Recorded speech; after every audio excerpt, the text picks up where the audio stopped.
বাজারের দিকে যাই, দেখি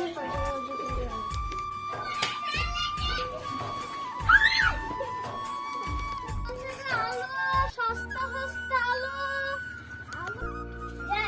আলু পেলো, আলু ভালো দেখতে ভালো কিনে নিলো।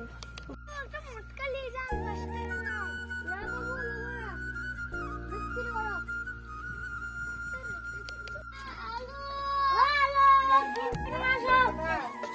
আলু টাকা দেখছে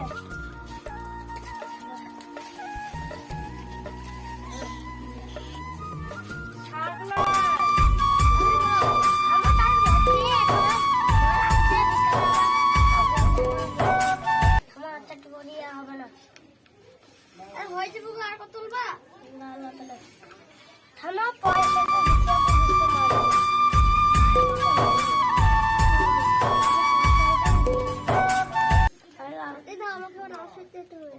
যাও তাড়াতাড়ি যাও, আবার পরে আসবা, আবার পরে আসবা।